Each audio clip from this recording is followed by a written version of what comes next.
Hello, everyone. Good morning, good afternoon, good evening, depending on whichever part of the globe you are in. Hearty welcome to today's session of NNF Next Learn from the Legends International Webinar Series.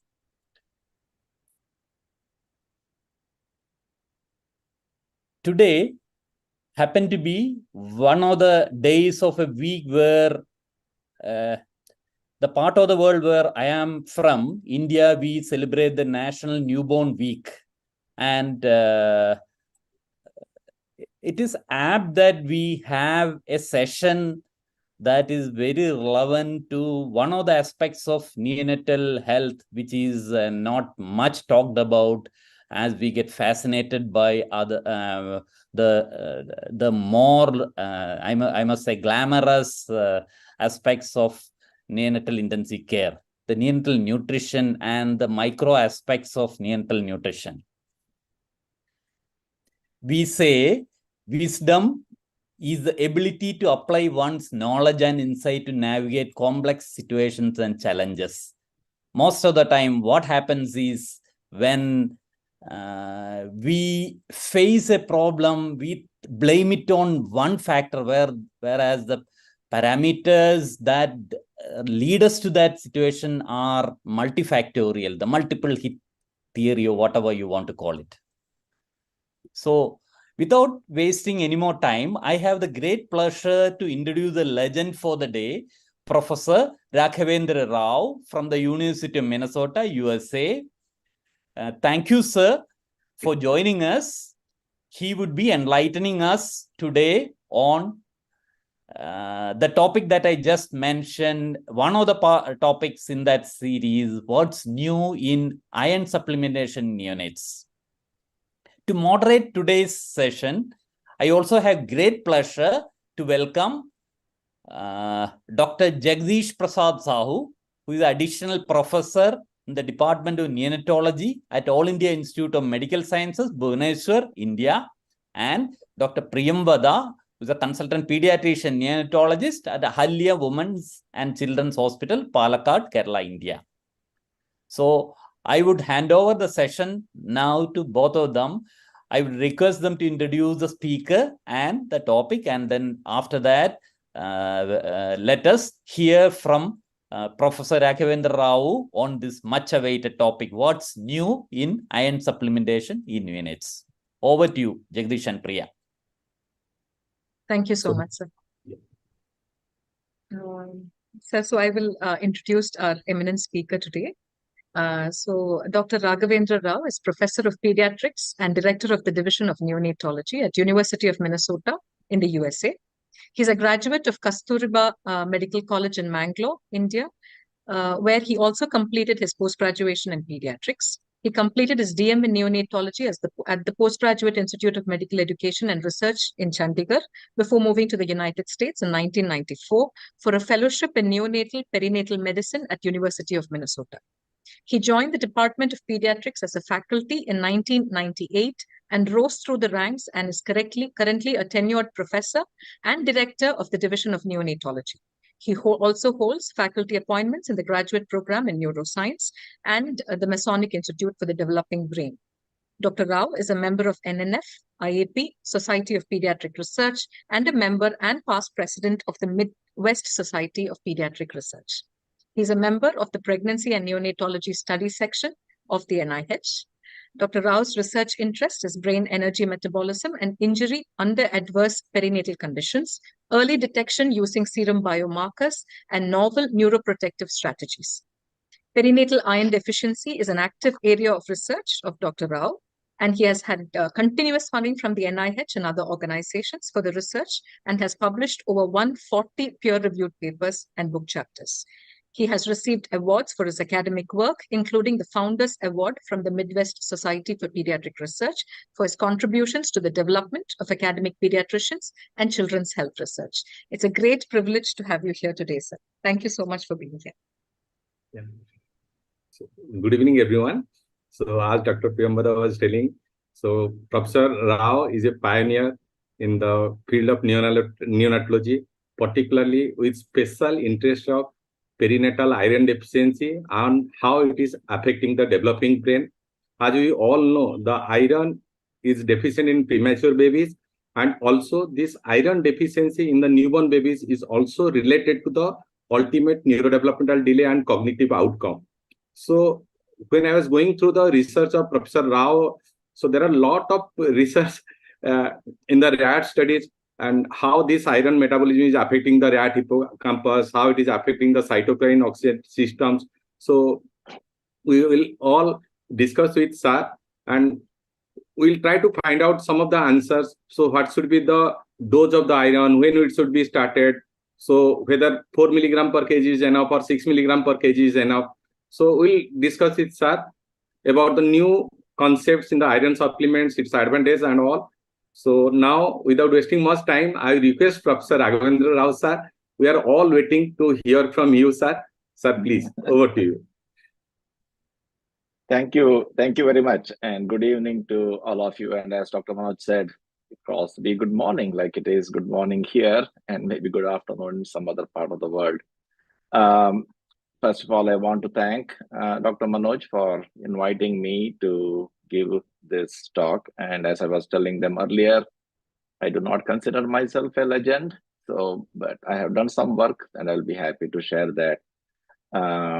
And again, I also want to apologize because I was supposed to do this talk in June, but there was a last-minute family emergency that I had to cancel. So I do apologize, and again, thank Dr. Manoj and all of you for understanding.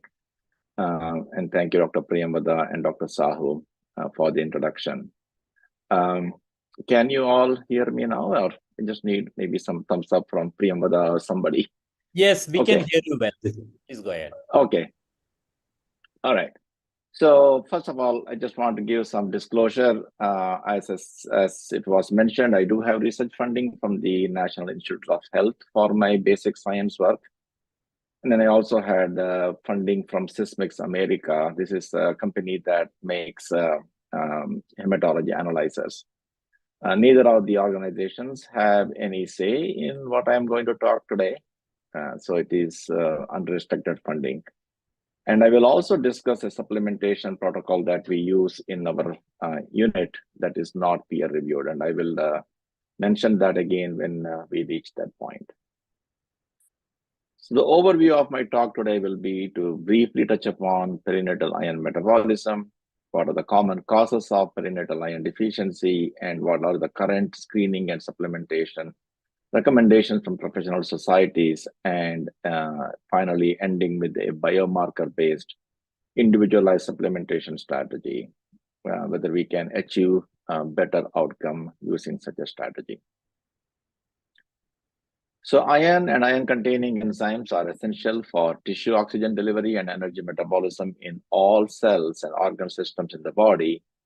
And we are all aware of the common iron-containing proteins such as hemoglobin, myoglobin, and cytochromes. And there are over 200 enzymes that contain iron. In the central nervous system, iron and iron-containing enzymes are important for energy metabolism, myelin synthesis, synaptogenesis, and neurotransmission. And now there are more data showing that iron is also important for epigenetic regulation, which can have a transgenerational impact on the offspring.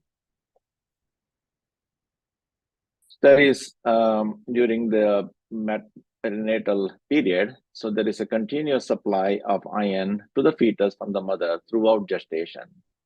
However, 80% of all the iron the fetal accrues occurs in the third trimester, when it can range close to 1 to 2 milligrams per kilo per day. So this is important to know because premature babies born before any time in the third trimester are going to miss out on this iron accretion. So what has been described and demonstrated very well is that the total iron body content in the third trimester is 75 milligrams per kilo. And this will be close to about 260 milligrams in a full-term infant weighing 3.5 kilos. It will only be about 35 to 36 milligrams in a 500-gram preterm infant. Most of the iron is in the red blood cells as hemoglobin, And the remaining iron is split between iron-containing protein as well as storage form, primarily as ferritin.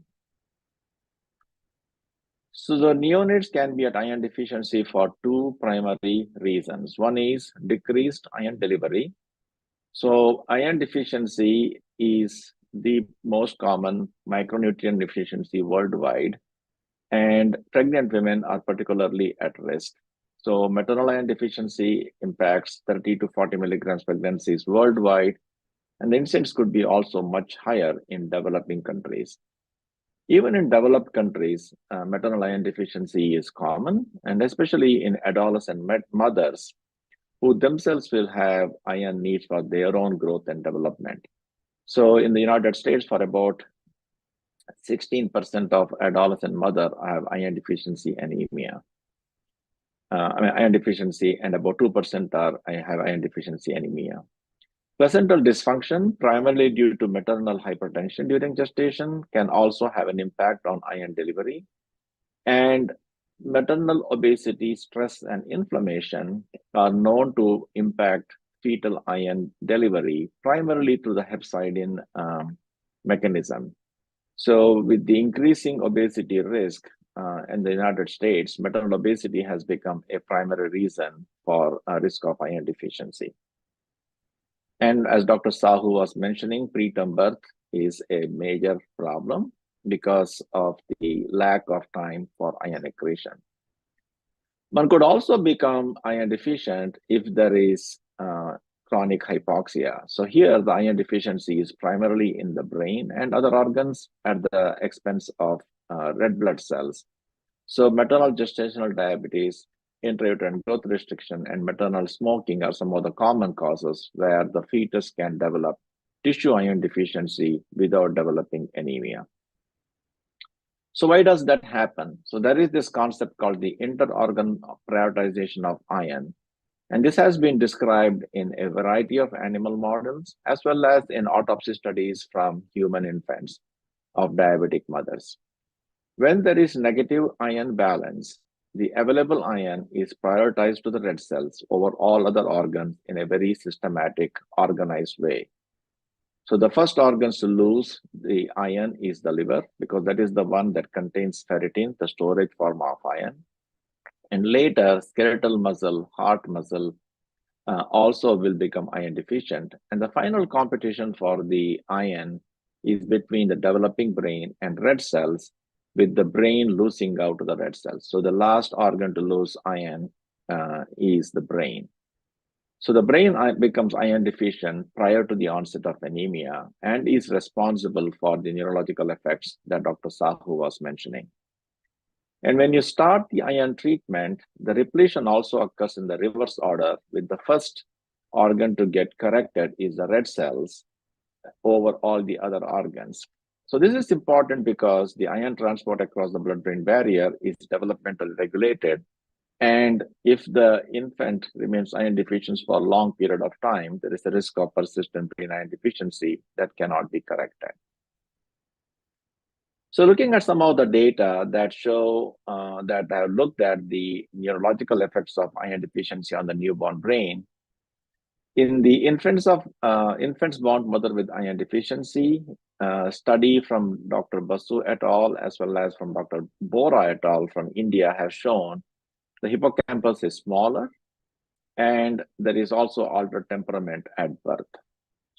Data show that infants of iron deficient mothers have poor motor development at 6 months, and long term, they have poor mental, psychomotor, and behavioral deficits. Preterm infants with iron deficiency have abnormal neonatal reflexes. There is a series of elegant studies by Sanjeev Amin showing that the conduction in the auditory system is delayed, likely because of an impact on myelination. The neonatal reflexes are also impacted in the neonatal period in preterm infants who are iron deficient. And infants of diabetic mother who have brain iron deficiency have evidence of poor recognition memory at birth and psychomotor deficit lasting at least until 1 year. So it's important that we address the iron deficiency early so that these long-term impairments could be prevented. So let's look at some of the prevention and treatment strategies that have been in use.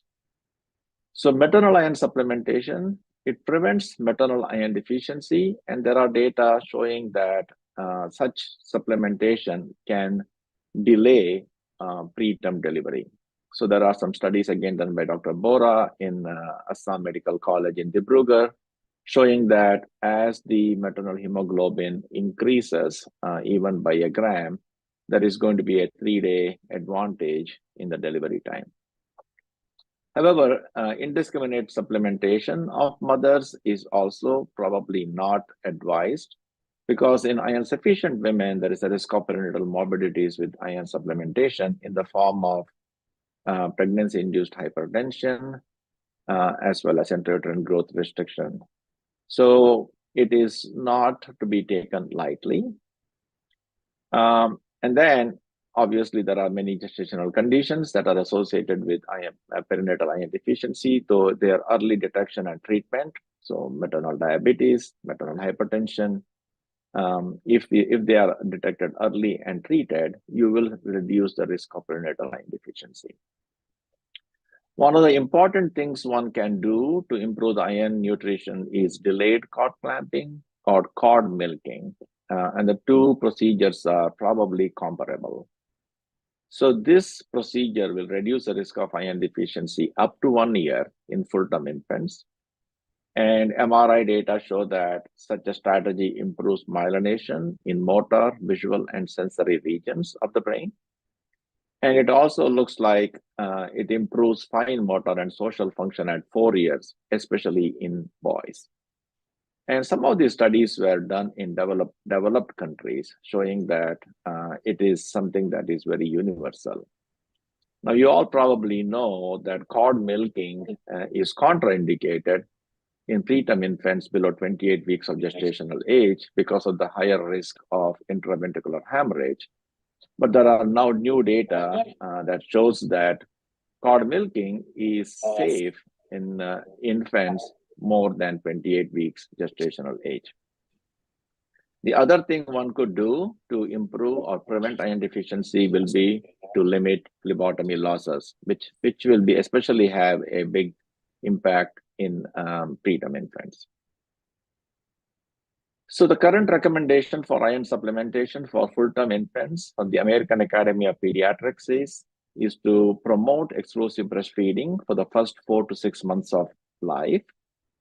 And then those who are not getting enough iron, again, those who are breast milk, so when their breast milk intake is more than 50%, iron supplementation either through dietary means or through medicinal iron at 1 milligram per kilo per day, starting at 4 months. In addition, avoidance of cow milk because of its risk of inducing protein milk intolerance, and the use of iron fortified formula if breastfeeding is not possible are recommended.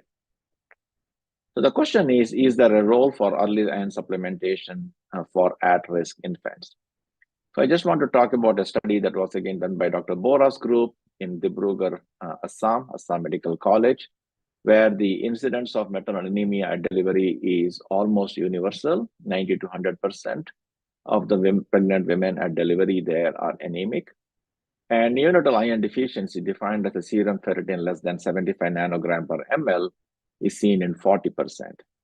So in this setting, full-term infants were randomized to iron or no iron, starting at about 36 hours of age at a dose of 1 milligram per kilo per day and continued until 6 months.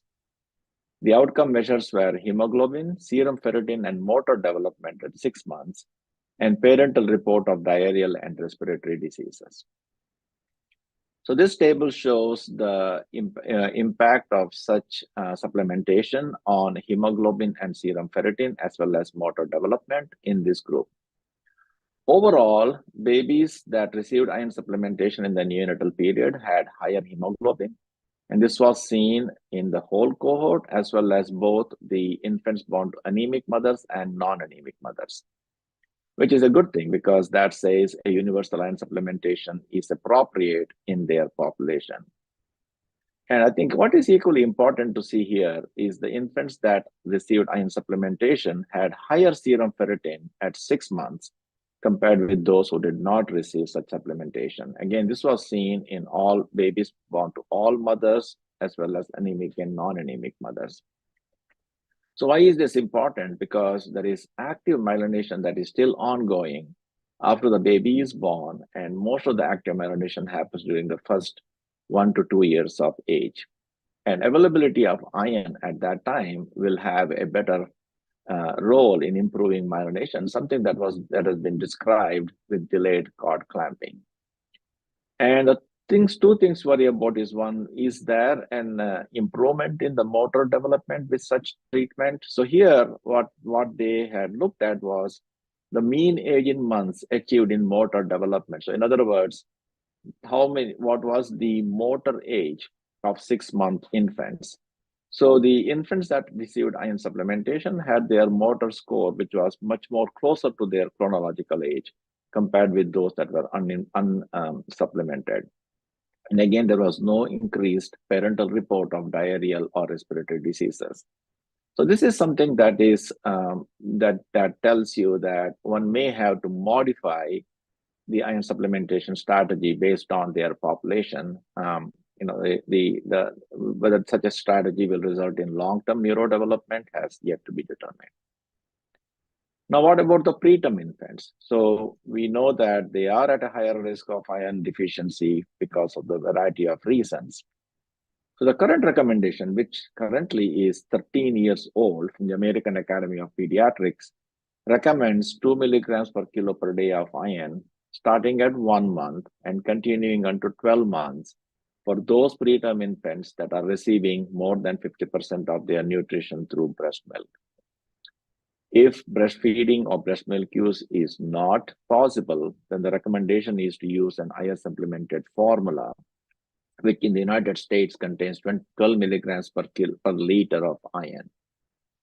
They do recommend an individualized approach by measuring serum ferritin at 1 and 6 months, but do not really say what to do with the data or how to adjust the supplementation dose. The European Society for Pediatric Gastroenterology, Hepatology, and Nutrition has similar recommendation, but is slightly on the higher side. So 2 to 3 milligrams per kilo per day from 2 to 6 weeks until 12 months for infants with birth weight less than 1.8 kilos, and 1 to 2 milligrams per kilo per day from 6 weeks to 6 months for those with 2 to 2.5 kilo birth weight. And again, those infants with a birth weight less than kilo, the recommendation is to start iron supplementation even earlier at 2 to 4 weeks. So let's look at some of the evidence to support this. Dr. Sahu specifically mentioned, is this iron supplementation dose enough, or should we look into something higher or lower? So do preemies need iron supplementation? So we should start from there. And data clearly show that there is a risk of iron deficiency without iron supplementation, with incidence as high as 25 to 85% for all the preterm infants. And even late preterm infants, 30 to 40% of them are iron deficient. Conversely, if you use iron supplementation for 8 or more weeks, the risk of iron deficiency is lowered. Whether such a strategy has an impact on growth and neurodevelopment has not been well studied. However, there are some data showing that infants with 2 to 2.5 kilo birth weight, if they were iron supplemented in the neonatal period, had less behavioral problems at 3.5 and 7 years of age. What about the timing of supplementation? So there are data showing that if you start supplementation from 2 weeks versus the 4 to 8 weeks that is currently recommended by the American Academy of Pediatrics, results in lower risk of iron deficiency and need for red blood cell transfusions, better iron storage at discharge, and possibly better neurodevelopment at 5 years, or at least no harm on neurodevelopment. However, there are some concerns as to, is there a risk of iron toxicity because of excess iron absorption? Because the iron is regulated at the absorption level, and in babies, especially extremely low birth weight babies, the feeling is that their iron absorption is not well regulated during the first 1 month of life. And secondly, because the iron is primarily needed for erythropoiesis at this age, there is better utilization if started after the onset of erythropoiesis.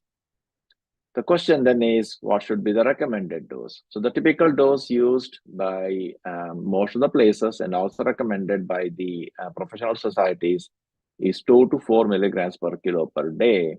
But if you look at all the literature, doses as high as 24 milligrams per kilo per day have been used. It looks like in the 1970s and 80s, it was not uncommon to use very high doses of iron. And those who are on 2 to 4 milligrams per kilo per day, they are at a risk of iron deficiency in about 32%. And those who receive an erythropoiesis stimulating agent, such as erythropoietin or darbepoietin, a dosage of 3 to 20 milligrams per kilo per day is recommended.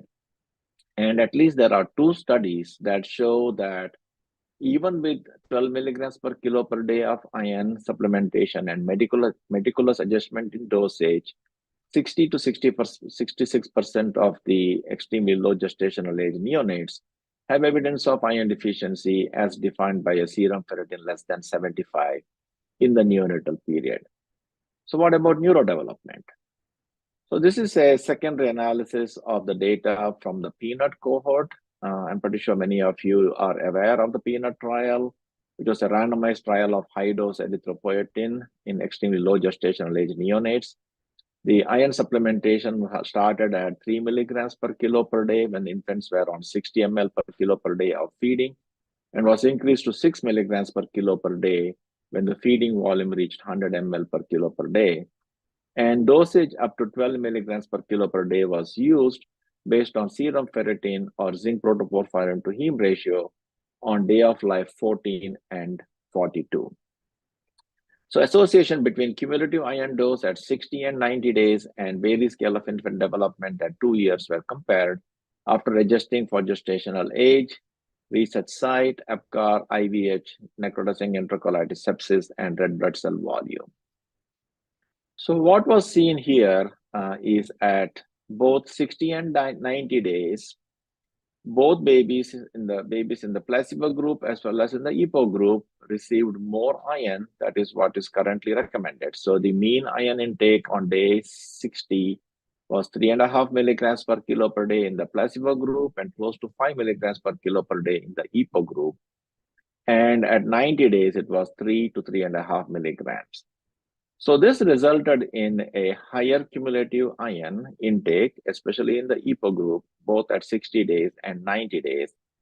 And conversely, there was less RBC volume transfusion in babies that received EPO compared with those that received placebo.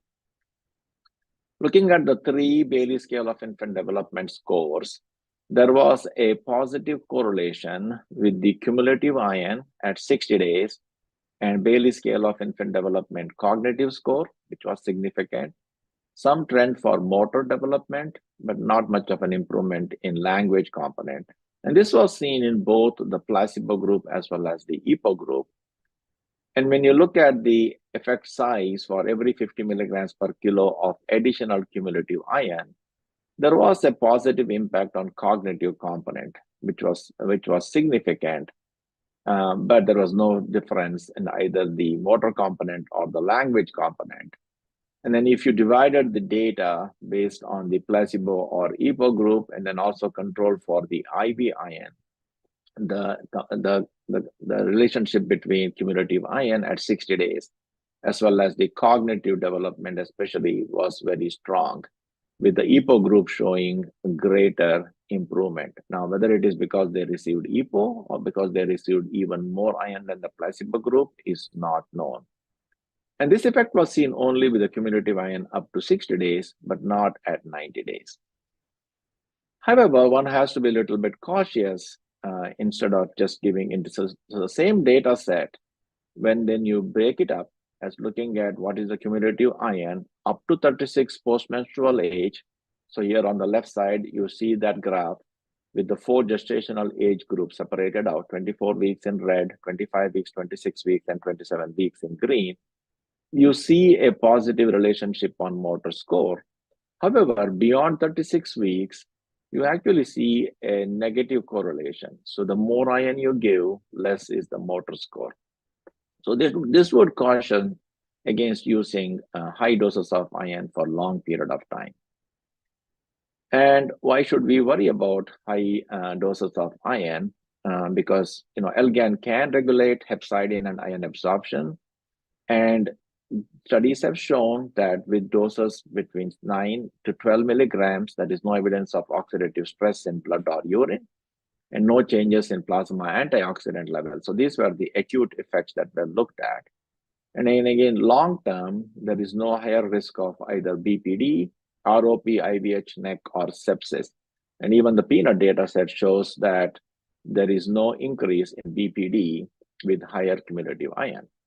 However, there are now data showing that with the doses more than 6 milligrams per kilo per day, there is a risk of intestinal dysbiosis with higher Proteus and bifidobacterium and lower alpha diversity, and higher predicted potential for bacterial epithelial invasion, although definitive necrotizing enterocolitis was not seen in this study.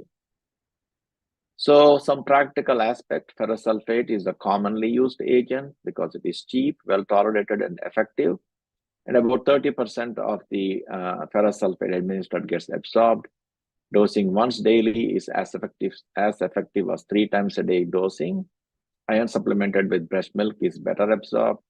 And high doses of iron supplementation can have an impact on absorption of other divalent metals such as calcium, zinc, and manganese. And at least in older infants, there are no evidence that there are GI side effects with iron supplementation. So in the last few minutes, I want to talk about a biomarker-based iron supplementation, whether that can achieve a better iron nutrition without impacting the side effect.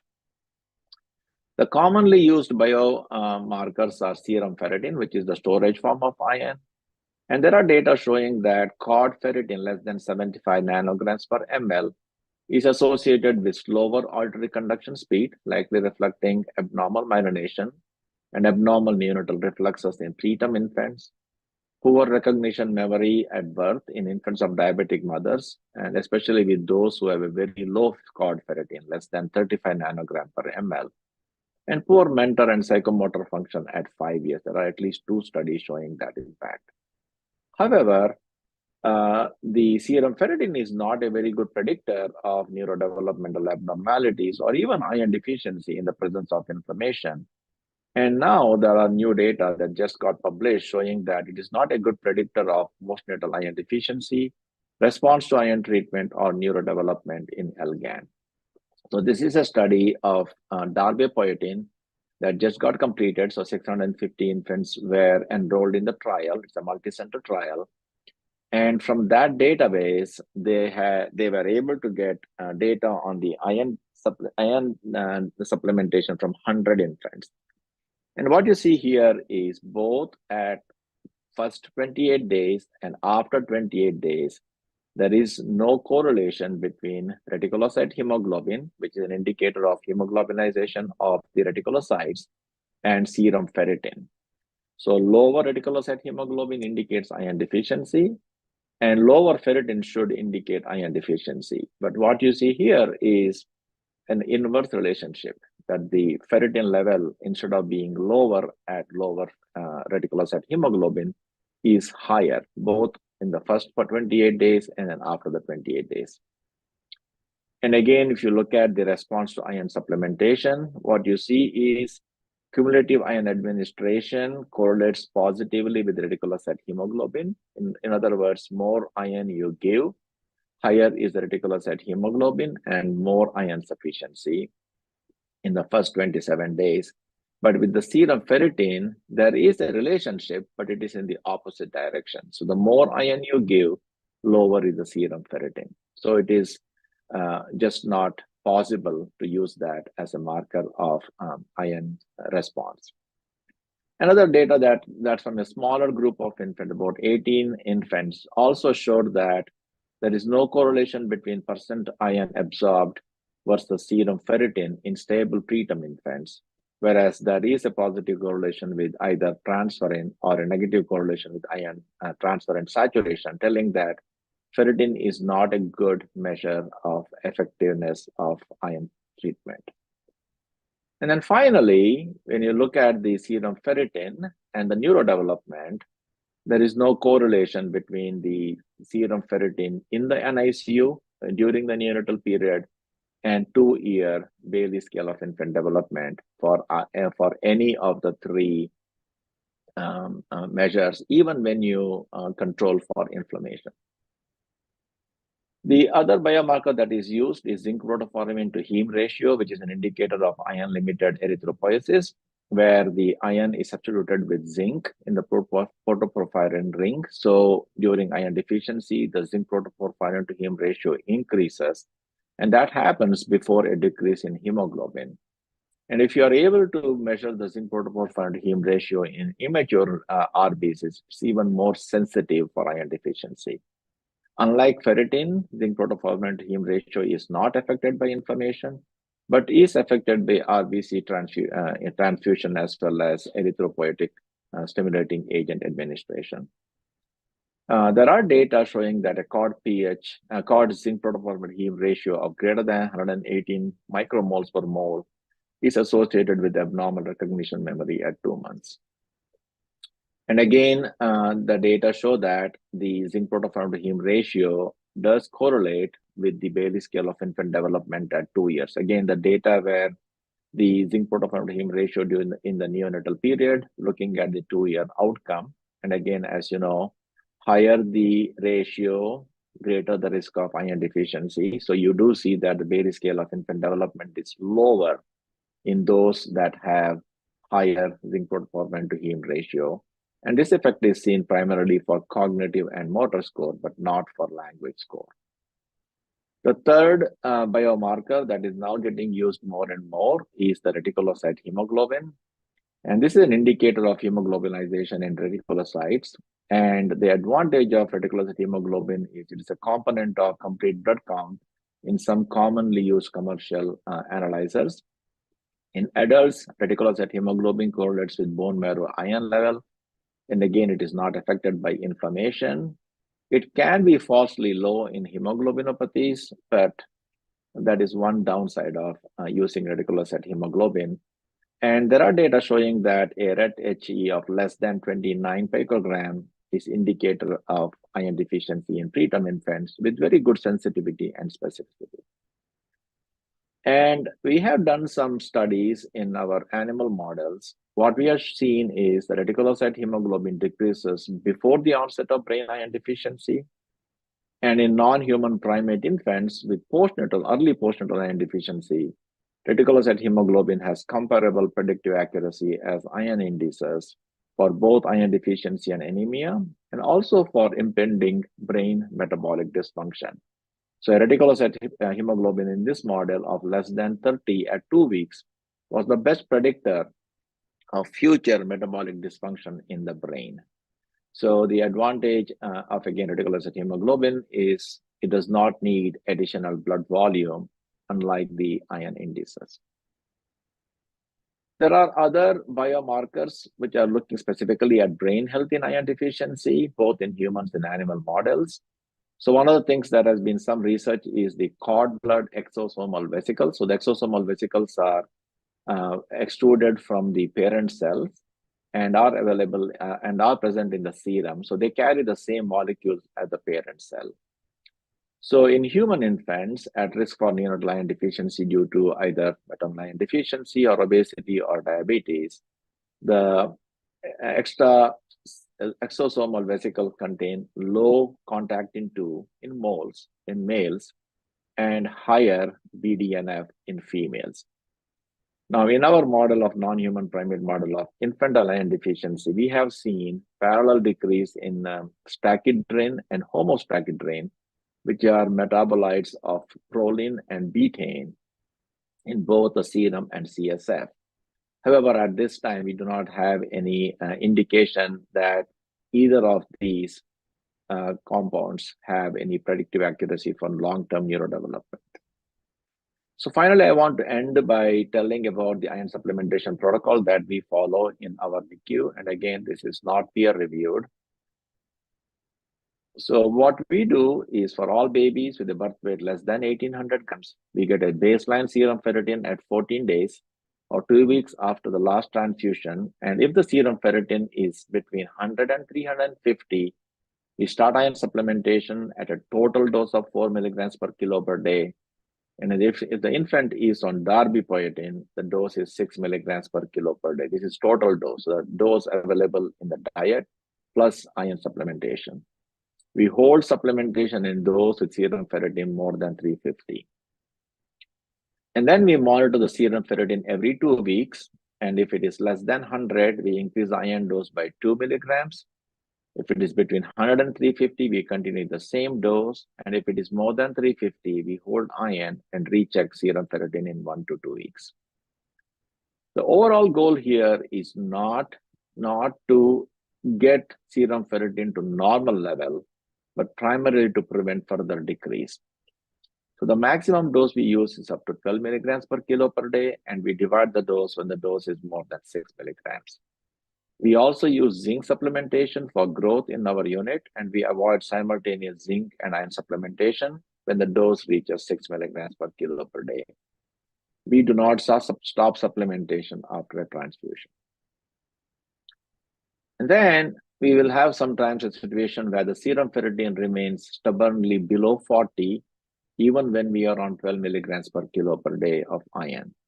So in those cases, we check a reticulocyte hemoglobin, and if that is more than 30 and if the hemoglobin is more than 12, we continue the same dose of iron because it's an indication that there is no iron deficiency either in the red cells and most likely not in the brain. If the reticulocyte hemoglobin is less than 30, but the hemoglobin is good, then we hold darbepoetin, continue the same dose of iron, and check serum ferritin in 2 weeks. If not on darbepoetin, then we continue iron in the same dose and check serum ferritin and reticulocyte hemoglobin in 2 weeks, and then make decision as to whether to continue or increase the dose. Or basically stop darbepoetin if the baby is on darbepoetin. And in cases where the reticulocyte hemoglobin is below 29 and hemoglobin is less than 10, most of these babies will need a red cell transfusion. Or in some cases, if the baby is overall stable, we check reticulocyte hemoglobin in 1 week. So at discharge, again, if the last serum ferritin is less than 40, we discharge them on 6 milligrams per kilo per day of iron and monthly adjust based on the baby's weight. The dose is decreased to 4 milligrams at 3 months, and the supplementation is continued for 1 year. If the serum ferritin is greater than 40, then we discharge on 4 milligrams per kilo per day and continue at this dose for 1 year. We routinely don't check serum ferritin after discharge, but there are normative values available in the literature all the way till 5 years, if someone wants to use that for adjusting the dose. So to conclude, neonatal iron deficiency is common and has negative impact on neurodevelopment. Attention to maternal health and delayed cord clamping or milking is probably the best way to ensure perinatal iron sufficiency. Preterm infants are at greater risk of iron deficiency and are likely to benefit from iron supplementation. An individualized biomarker-based strategy is potentially superior to universal supplementation strategy. However, what is the ideal biomarker as well as the optimal dose, timing, and duration of supplementation have yet to be defined. Monitoring for iron deficiency post-discharge is also prudent because early neonatal iron deficiency predisposes to postnatal iron deficiency. However, the ideal screening strategy has yet to be established. I would like to end by acknowledging my mentors and collaborators both in the United States as well as from Assam, Dr. Bora, my funding and the facilities. And then I want to just thank all my alma maters that have been responsible for who I am today. Thank you.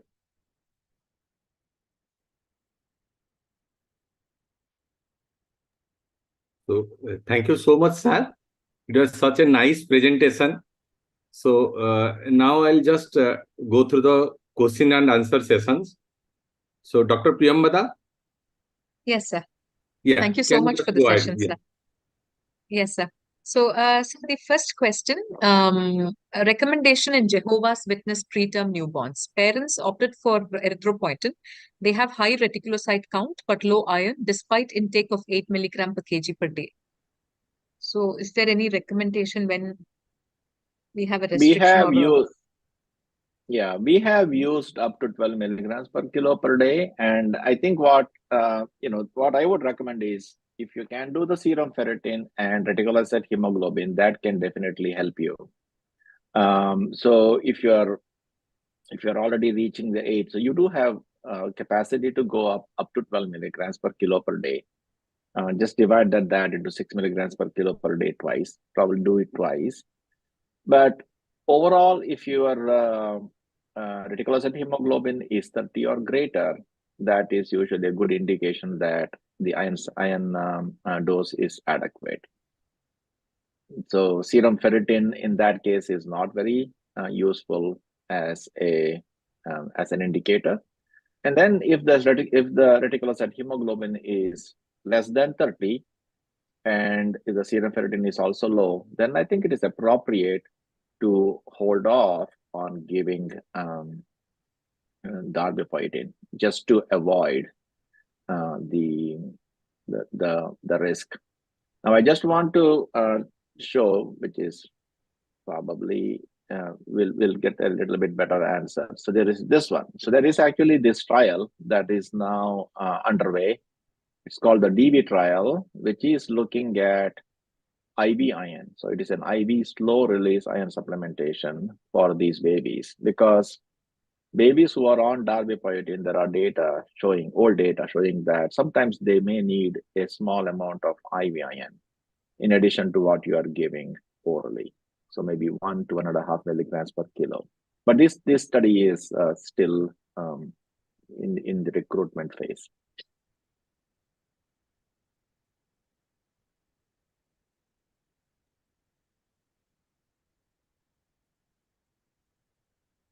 Okay, sir. So the next question is, what is the normal range of ferritin levels? So I think Sarah has clearly shown Yes, in the, answer. Sarah has already given.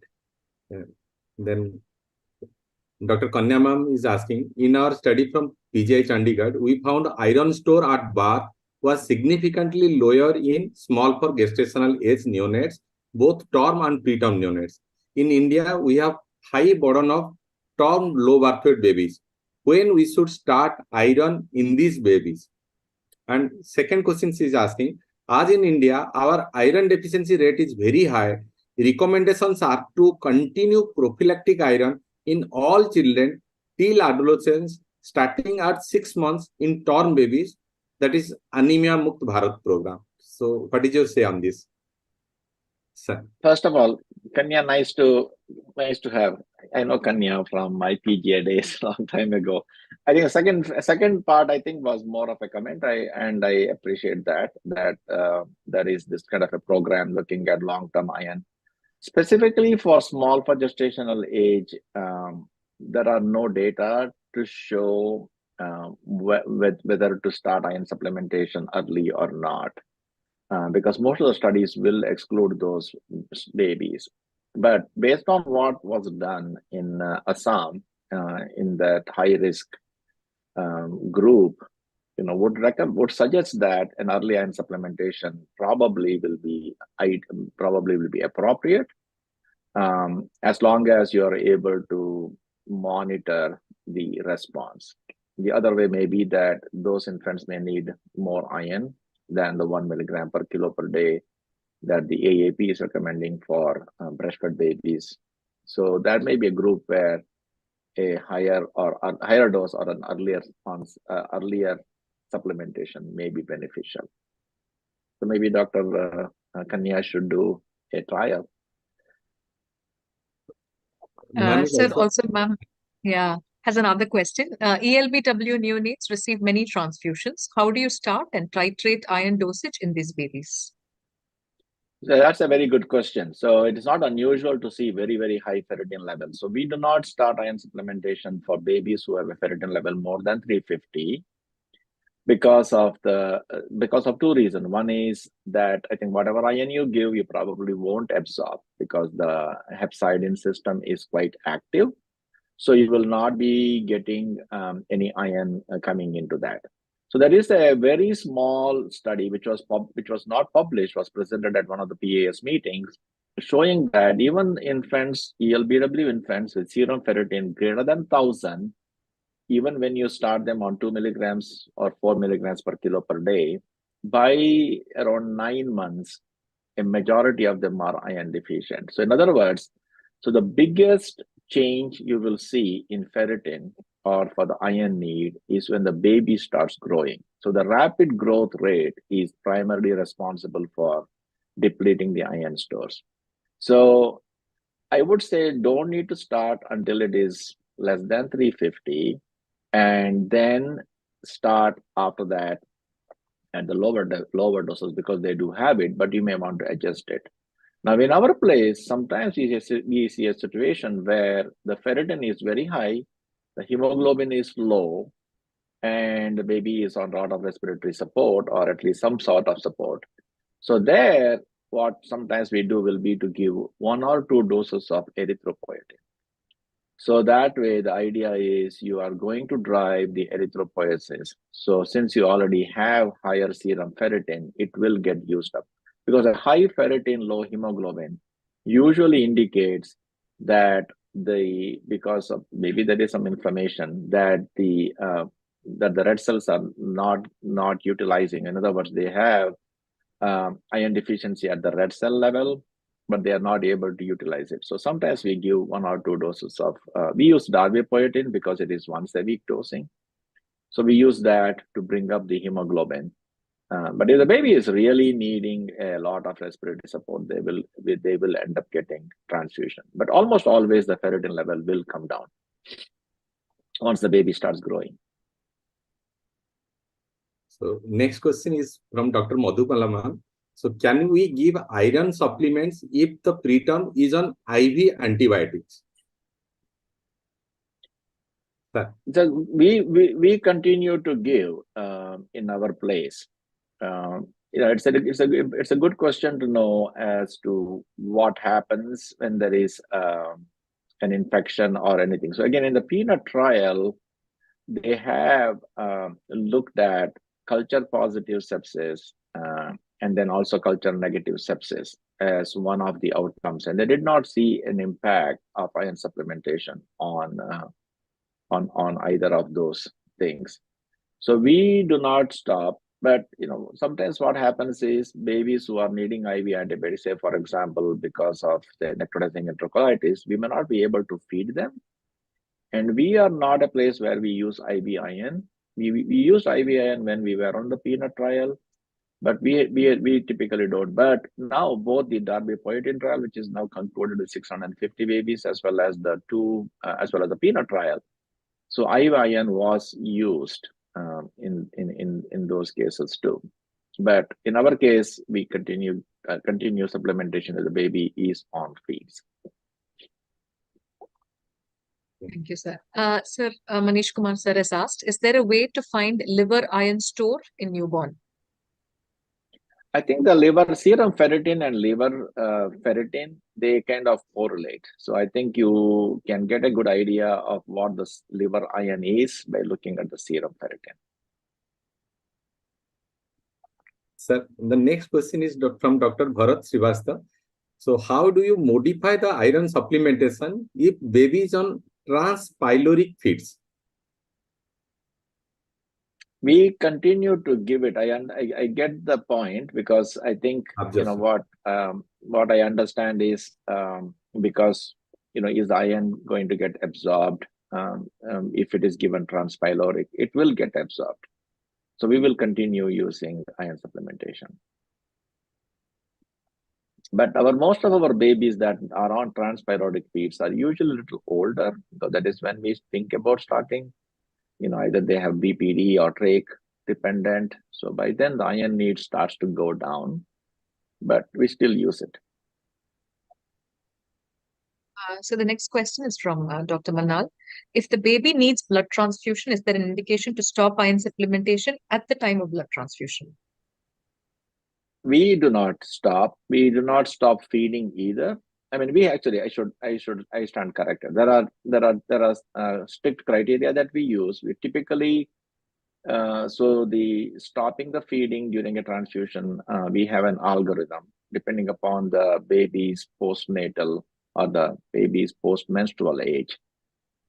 So during the period, and also the hemoglobin. So if the hemoglobin is very low, and if the baby is still at risk for NEC, we do stop feeding during the transfusion.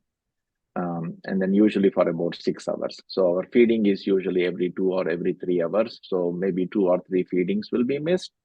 And at that time, we don't give anything. If that is the time the baby was supposed to get iron, baby will not get it. But after the transfusion is completed, then baby will get the missing medications. But beyond a certain gestational age or a higher hemoglobin, we don't stop feeding during transfusion. Sir, the next question is from Dr. Jhang Ji. Is it necessary to supplement folic acid together with iron?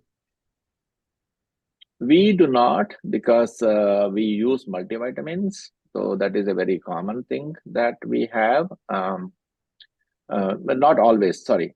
Again, so the iron supplementation we have 2 forms of iron supplementation. So most of the time we give ferrous sulfate, but then later nearing the discharge time, we change that into a multivitamin that has iron in it. But otherwise, no, during the ferrous sulfate time, we do not use folic acid or vitamin E. There are some programs that use vitamin E. We don't use it.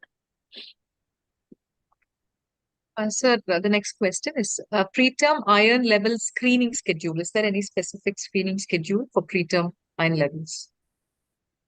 Not specifically the iron levels, mostly because it needs a larger volume. So the only levels that we follow are hemoglobin and ferritin, and occasionally reticulocyte hemoglobin. We don't do serum iron or transferrin saturation and all those. But there is a program that we have published in Journal of Pediatrics a few years ago. One of our collaborators, they monitor, they have a very strict iron supplementation that is based on transferrin saturation, and they adjust the dose based on the transferrin saturation, always trying to keep it more than 20%. So. The next question is from Dr. Kimberly Ernst. So, sir is asking, are your iron doses based on supplementation only, or is it adding together the nutrition plus supplementation? It is adding together the nutrition. So we, as the breast milk has very low iron, but we use a human milk fortifier that gives 0.5 milligrams per kilo per day of iron when given at 160 milligrams. 160 ml per kilo per day. So the total iron, when I say 4 milligrams, it is 0.5 through nutrition, 3.5 through ferrous sulfate. So it is total dose. So the next question is from Dr. Deepa. As per present data, how long iron should be supplemented in preterm neonates? I think sir had addressed this in the slide. Yeah, on the levels at least of in ferritin. Yeah, I think, the recommendation is from the American Academy of Pediatrics is up to 1 year, but the European Society for Pediatric Gastroenterology, Hepatology and Nutrition will depend upon the body weight. So if the body weight is less than 1.8, they go for 1 year. Between 2 to 2.5, they go for 6 months. So next question is from Dr. Moni. Other than the serum ferritin level, can blood hemoglobin be a guide for iron supplementation? Only when the hemoglobin levels are low, it is going to be of use to say that you are having iron deficiency. A normal or a higher hemoglobin does not rule out iron deficiency, because there is a prioritization. So whatever iron is available will be used for maintaining the hemoglobin. But I think as I said, what I can see this with all the data that are accumulating over time, I think reticulocyte hemoglobin will become the preferred biomarker because of the variety of advantages it has. Because the reticulocytes are in circulation only for 2 days, and that is a good indicator of what's happening in the bone marrow. And many of the common commercial analyzers gave reticulocyte hemoglobin as a part of that. So you don't need additional blood, and it can do with just a capillary sample. And then again, I think that I see that may become kind of the preferred way to monitor down the road. Sir, one other personal question, sir. Sir, in place of reticulocyte hemoglobin, because most of the CBC counters don't give that, so can we only follow the reticulocyte count as a guide for the iron supplementation? You can, because I think that will give you an indication that the bone marrow is trying to produce more red cells, and that is the time then you need to make sure that you have enough iron. So if you use the reticulocyte count, but then I think you also need a hemoglobin. Basically what I'm telling is, if your reticulocyte count is very high and hemoglobin is very low, or at least lower, that means the iron that you are giving may not be sufficient. But if your reticulocyte count, basically people have used that. It's one of the things, again, they think that the iron utilization is better when there is already an active erythropoiesis. So the next question is from Dr. Mamta. What is the ideal iron supplementation strategy in a term SGA baby? I think Kanya ma'am had also asked the... Yeah, again, I think here there is the American Academy of Pediatrics does not differentiate the small for gestational age babies. But if you go with either the European Society for Espagan recommendation or even the Canadian, so those are based on body weight or a birth weight. So maybe one could use that as the criteria for small for gestational age. That is one thing I was thinking about that. So in other words, I think the baby is less than 1.8, they will need 2 to 4. If they are between 2 and 2.5, they need 1 to 2. So that may be the way to do it. So the next question from Dr. Supreet. So he has actually complimented your talk, and she has got 4 questions. Is there any role of vitamin C supplementation with ferrous sulfate to improve the bioavailability of the iron? We don't use it, and I think again, giving iron with breast milk probably is something that has been looked at. You have better absorption with that. Vitamin C, at least in the neonatal period, I am not aware of. So any RCT to support the role of biomarker versus age-based supplementation as recommended by AAP and ESPAGAN? Any? No, there is actually there is this trial that is somebody's microphone is on, I think, right? So there is this trial, which is a small trial that is enrolling here, looking at iron supplementation based on biomarker, and then looking at neurodevelopmental outcome. So this is a small study that is just underway. So if you look at it here, the dose, the standard dose is basically somewhat the AAP recommends, even though it is a little higher, 4. So the AAP recommendation is 2. But then the high dose is basically what is a biomarker based. So this data, if they are able to complete and publish, will give you some guidance. And you can see here again, Dr. Sahu, they are looking reticulocyte count as one of the outcome measures. You are muted, I think, Dr. Sahu. Yes, sir. I can't hear you. Yes, sir. Role of iron supplementation in hemolytic diseases. So in a hemolytic diseases, technically speaking, you don't need additional iron, except maybe for a short time, because all the iron that is produced during hemolysis will be stored as ferritin. So that normally also happens in a baby that is born after birth. There is going to be a transient increase in ferritin level because there is going to be hemolysis. Because everybody knows the hemoglobin goes down, right? Physiological anemia of prematurity. So the same thing happens with hemolytic anemia also. And this may be one situation where, in addition to iron, folic acid supplementation may be beneficial, because sometimes you will see that the iron, the response is better, especially if you have dimorphic anemia. So the So next for us, question what is happens is what happens for us is most of the time the hemolytic disease, if we have it, if the baby needs exchange transfusion or something, we usually then, it's less of an issue. But otherwise, we just follow the same routine. Sorry, Priyamada. Sorry, sir. So the next question is from Dr. Moni. Should iron supplementation always be started when babies get at least 50 to 80% of the oral feed? Yeah, I mean, 60 ml per kilo per day is the minimum amount that was used for both the peanut trial, and that's what we also use.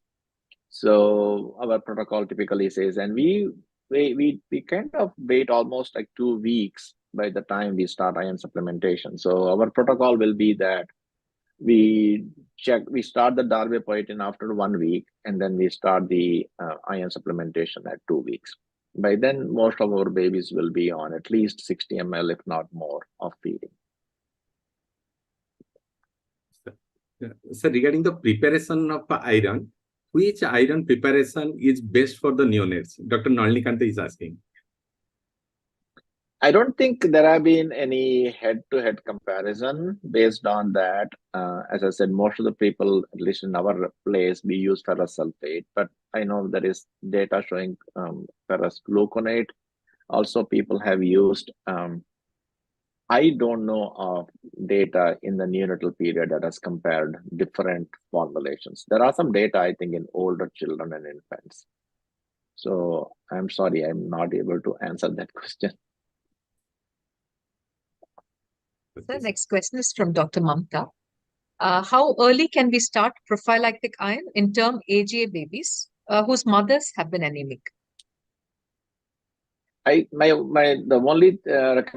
only study, I mean, there are some studies that have been done by Dr. Ziegler that shows that in a situation like this, how quickly the ferritin, in other words, how quickly these infants can become iron deficient. So the only one that I know of is a study by Dr. Rita Bora from Assam, where the iron supplementation was started at 36 hours after birth because of the very high incidence of iron deficiency anemia in their population. And that was well tolerated. And they did not do a detailed microbiome assessment, at least in that study. I think it was a separate study that was done. But at least there was no increase in pathogenic bacteria in the infant stool with that treatment. And there was no adverse effect on neurodevelopment, maybe some improvement in motor development. So that is the only study that I am aware of for AGA babies starting early supplementation. Another question is from Dr. Supriti. Is oral erythropoietin is available? Oral erythropoietin has been shown not to be effective. I think there's a very good question because you do have erythropoietin receptors in the small intestine. So there are studies done by Dr. Pam Kling from Wisconsin. But Dr. Sunny Jewell has shown that oral erythropoietin is not effective in getting erythropoiesis. So next question from Dr. Supreet Kurana. Any adverse effects of erythropoietin on ROP and NEC? Interesting question. There have been, as you know, there have been 2 high-dose erythropoietin trials. So the peanut trial, where they gave 1,000 units for every other day for 6 doses, and then 400 units Monday, Wednesday, Friday for until 34 weeks, I think. And then other study is a Swiss EPO trial where they gave much higher doses but very early. I think they gave like 1,000 units per kilo 3 doses in the first 72 hours or something like that. Neither of those studies showed any, and sorry, the third study that has now been completed, but has not been, the primary outcome has not been published, just the safety profile has been presented, is the darbepoetin trial with 650 infants. So in none of these 3 studies, there was an increase in either ROP or NEC. And, even though the first 2 studies, both the peanut and the Swiss repo studies were negative studies, I think they did show certain important things, such as the risk of adverse outcomes is higher if the babies needed transfusion, and erythropoietin resulted in decreased transfusion. But there are more data. I have a colleague who is looking at this in the context of iron deficiency and ROP in the same cohort to know, but the simple answer is no, there is no increased risk. The next I do question- understand as to where their question, I do understand where the question comes from, because there are retrospective data that have tied up erythropoietin use with the ROP, but these prospective studies have not shown that connection. So the next question is from Dr. Moni. What is the best monitoring biomarker you feel? I think reticulocyte hemoglobin probably is the one. If I have a choice, I think that is what I will use. Other thing again is the zinc protoporphyrin binding to heme ratio, for the same reason that it is quite sensitive. Again, that is kind of the last stage before anemia. So basically, you need a biomarker that is going to pick you just before the infant become anemic. So that is when you know that the brain is already at risk. So zinc protoporphyrin to heme ratio probably will be equally good. But again, it is not something that everybody can do it in all the places. So in the peanut trial, there were some centers that adjusted the dose of, I think I have a slide here. So you can use the iron supplementation based on the zinc protoporphyrin to heme ratio as well. So the next question is from Dr. Zubair Bhatt. With the recent study on non-utility of ferritin as a marker for supplementation, are you changing your unit protocol? I think we have to, because you cannot show all this data and then stick with the same thing. But change is difficult because. But I think this reticulocyte hemoglobin in our monkey study that just got accepted clearly shows it's also a good indicator of infant brain dysfunction. But again, based on this 2023 paper from Dr. Barr, based on that, I think there will be a push towards going for. But again, as Dr. Sahu said, not all the places are able to do the reticulocyte hemoglobin, but in our place, I think we probably will change. Next, Professor Dr. Sukham Jain, who is Professor of Neonatology at Government Medical College, Chandigarh. She wanted to share one study what she has conducted, one ICMR trial under publication. They have trial on iron in late preterm and term SGA and the neurodevelopment outcome at 2 years. So the results what she has seen is ferritin, total iron binding capacity, serum iron and hemoglobin, all 4 increased at 6 months. And there was effect on second generation neuron myelination and the BSID score in cognitive domain. Both were normal in the groups, but somewhat it is more in the iron group. So this is the study what she wants to share, and this is under publications. So next question is from Dr. Anita Yadav. Yes, sir. Sir, you want to say something, please? I just want to congratulate for doing that study. I think studies like that are important. So next is from Dr. Anita Yadav. What about the post-intrauterine transfusion babies with isoimmunization? They have got high serum ferritin and continuing to need PRBC transfusions. Should we use ESA for them? As I said, I think, yeah, I think the need for transfusion in these babies, I think to a large extent will depend upon their overall status. If they are continue to be anemic, if they continue to need a lot of respiratory support, for example, then we end up transfusing them, because that is transfusion is used for those situations. But in other cases, as I was telling for even the preterm infants that have received multiple transfusions, giving 1 or 2 doses of erythropoietin is fine. And again, this is based on some very limited data from Japan, where they have done this. And this is almost similar to what we see with people with chronic renal failure, because people with chronic renal failure also tend to have low hemoglobin and high ferritin levels, and they also will benefit from getting erythropoietin, primarily because they don't have erythropoietin because of the renal failure. So it is similar to that situation. Except that, unfortunately, there are no randomized trial that have been done to do that. I think that is the one negative thing. Another question from Dr. Anita. Should we monitor hypo-HE and micro-MCV rather than or along with serum ferritin as a marker for iron deficiency?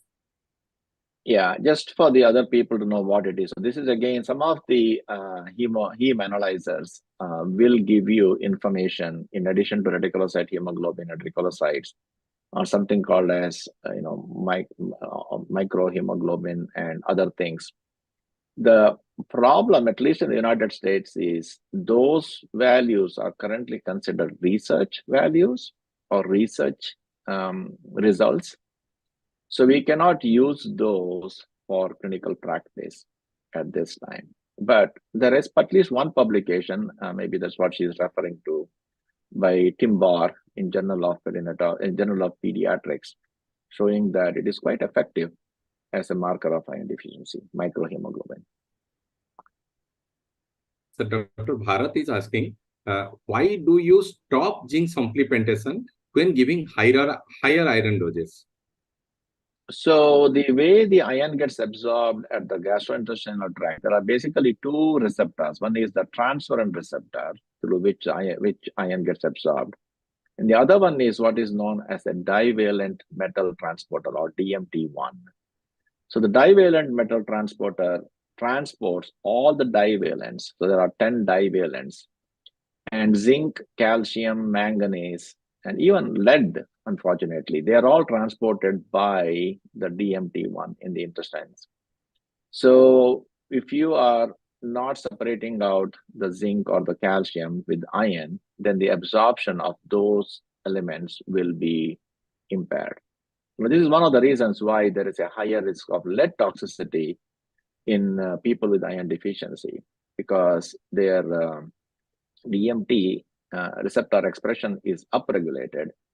And at that stage, if they are exposed to lead, one of the common things of exposure to lead by children is lead-containing paints. And especially when someone is anemic, they tend to have pica, they tend to eat paint chips, and that can actually make them. And the same thing can happen, iron deficiency, people with iron deficiency are also at higher risk of manganese toxicity. So manganese is another divalent metal that can also get absorbed.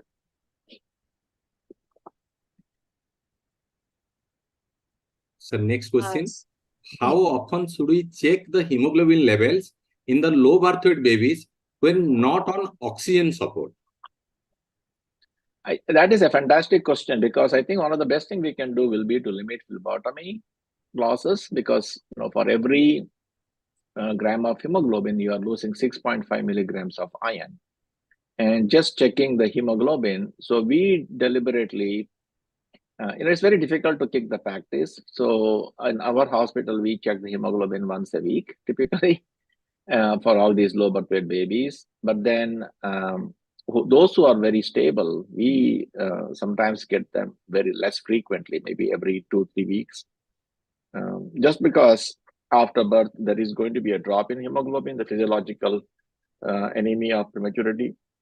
So we don't want to be in a situation where the hemoglobin level is very low without our knowledge. So I think limiting the checking, if the hemoglobin is very good, especially after like a delayed cord clamping, if they are starting with a hemoglobin of 17, 18 sometimes, then we don't check them at all, as long as they are in room air and doing well. So the next question is from Dr. Rachada. Do you adjust the dose of post-discharged iron supplementation for the type of feeding, that is iron fortified formula versus breast milk?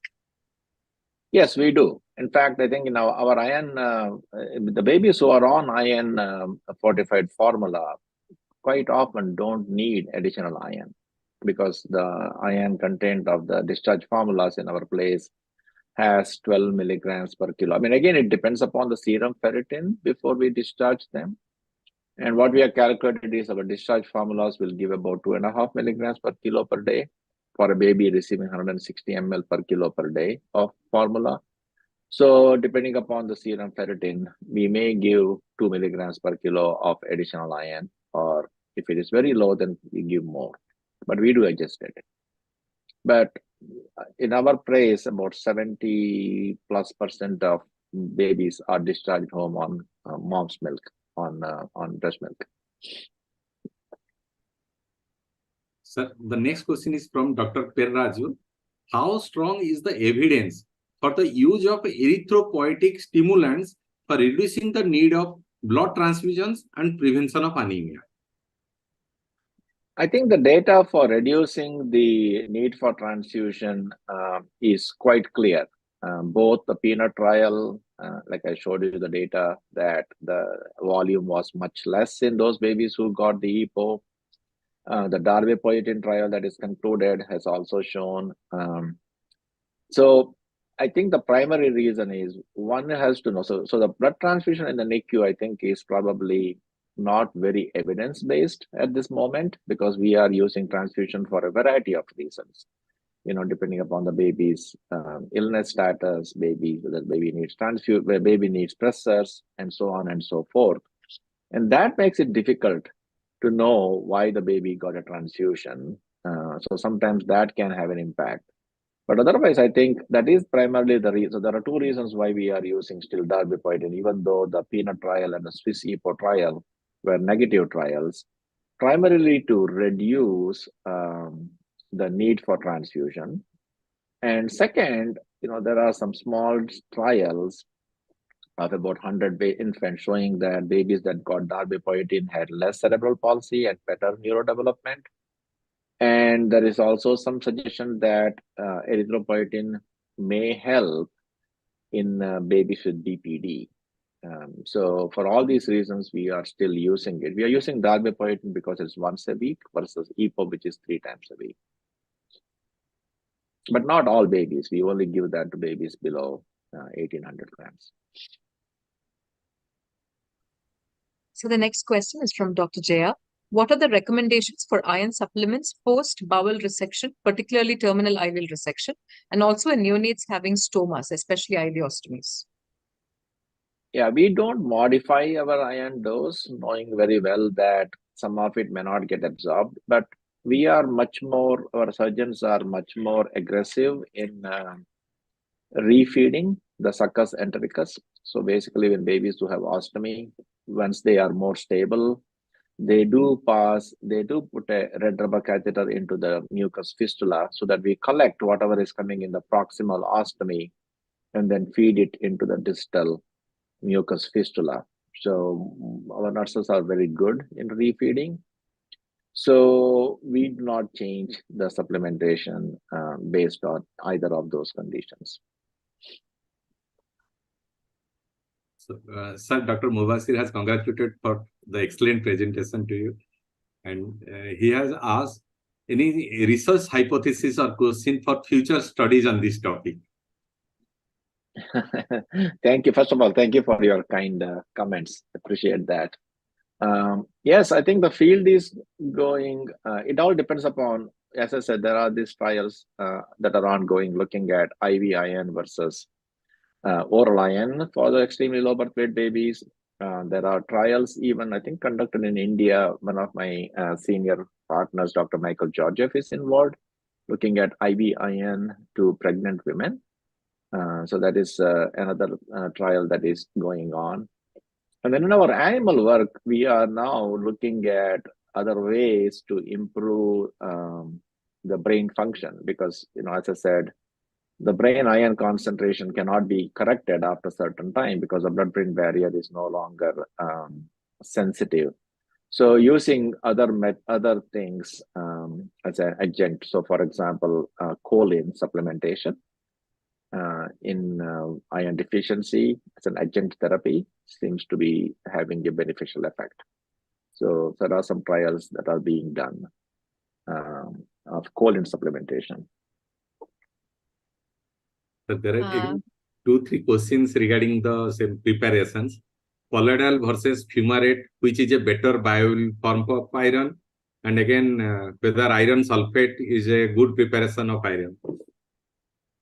Yeah, that again, as I said, unfortunately, I don't have data to show, but I think it's important to know that there are some suggestions that iron sulfate probably is not the best formulation to use.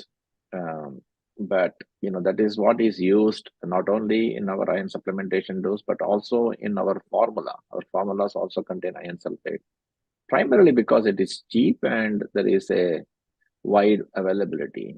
But again, I not looked into, so I must admit that I not looked into comparative efficacy of variety of iron supplementation. I'll make a note. So the next presentation I will include that. Sir, I think the next question from Dr. Supreet Khurana has been answered. Any oral erythropoietin available and its effect on ROP and NEC? I think that's been addressed. So the next question from Dr. Jaya. How to add retic HB as an hemoglobin as an investigation in routine labs? What are the prerequisites? It all depends. I think there are, as far as what I know, there are 3 commercially available analyzers that can give you the reticulocyte hemoglobin values. Depending upon whatever is available, I think it will be given as a component of the complete blood count. So whenever you get your complete blood count, you can always get it. So for example, I know that in Assam Medical College, they were able to get the reticulocyte hemoglobin as a part of the CBC. So they must be having that analyzer there. So next question is from Dr. Sukham ma'am. Has anyone checked the accuracy of non-invasive hemoglobin estimation with the serum hemoglobin, particularly in extremely low birth weight and very low birth weight, to screen for the anemia? Not that I am aware of. I don't know. The only time we are looking at, I'm just want to clarify, is she thinking about plasma-free hemoglobin, or I don't know whether that is what she is looking at. If it is plasma-free hemoglobin, the only time we do, maybe we have a capacity to measure that. We only do that on our babies on ECMO, mostly as an indicator of hemolysis. But I am not aware of any studies where it has been done as a measure. So there are some data, I don't know whether I have it here. There is, in addition to that, there is some biomarker work being done on hepcidin. You can do that both in serum and urine. And that can be used as an indicator of iron deficiency. But I don't know of plasma-free hemoglobin. So the next question from Dr. Nikita also, because we've answered role of stopping iron supplementation has affected NEC. So the next question is from Dr. Supreet Khurana. Recommendation regarding the dose and duration of darbepoetin in neonates who are less than 1,800 grams. Yeah, we use a dose of 10 micrograms per kilo dose once a week. And again, we started on 1 week after birth and we continue until 34 weeks. But we do stop it earlier if it looks like the hemoglobin is greater than 12 and we are having problem maintaining serum ferritin. So then we are like, you're probably simply driving the hemoglobin and unnecessarily and creating problem. And other situation where we stop sometime will be if there is pretty extensive clotting, even though PENA trial or the CCPO trial did not show any association between EPO and clotting or thrombosis. In adults, there has been some association with EPO and thrombosis. So if the baby has like a transverse sinus thrombosis or several deep vein thrombosis, then we stop Darby. Yes, sir. So the last question, Dr. Jaya, She has again regarding the same. What is the recommendation for erythropoietin administration in neonates? Sir has already, I think, described. So I'm not seeing any question in the question answer section and chat box now. So Dr. Priyamvada, do you think any questions are left? I don't No, think sir. so. I think, Yeah. yeah. So that was such an excellent presentation, sir. So now I request Yes. Dr. Nelvi George to give the. Thank you, sir. Thank you, Dr. Jagdish. I would like, from the NNF India as well as NNF Kerala and the organizers of Learn from the Legends, I would like to thank Dr. Professor Raghavendra Rao for his excellent talk and also sharing his wisdom and knowledge. Sir, it's always a pleasure to hear from legends.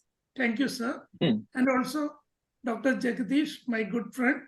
Thank you, Dr. Jagdish and Dr. Priyamvada for taking this in a nice way in this presentation and this thing. And above all, I thank all the people who is attending this from all over the world.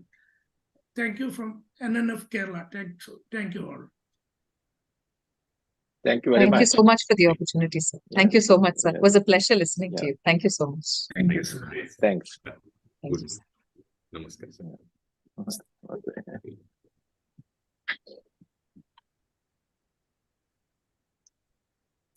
Hello. Okay. Okay, sir. Thank you, sir. Thank you, sir. We'll close. Bye-bye.